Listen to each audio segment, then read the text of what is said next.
Quand on parle de Thales à Toulouse, on pense avionique ou encore gestion du trafic aérien.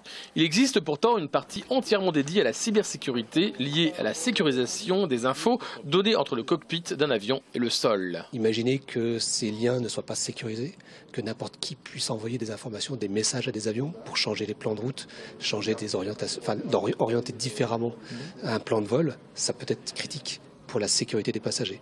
Donc imaginez bien que là, il faut sécuriser les données, surtout sécuriser les communications. Au-delà de l'aéronautique, on cherche aussi chez Thales à sécuriser la toile, les réseaux sociaux ou les agrégateurs d'infos.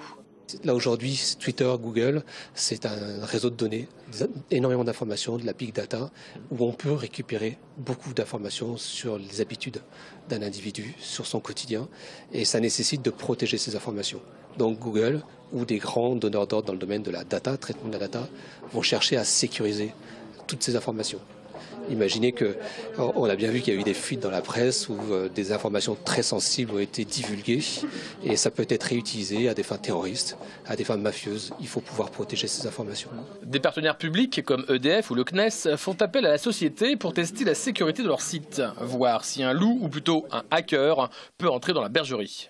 Aujourd'hui, l'activité de hacking est normalement proscrite, mais il s'agit quand même de vérifier que toutes les mesures de sécurité déployées soit sur un système, soit sur un composant, soit sur un équipement, sont robustes vis-à-vis des attaques. Donc il y a une course entre les hackers non éthiques et les hackers éthiques pour pouvoir proposer des solutions le plus robustes possible.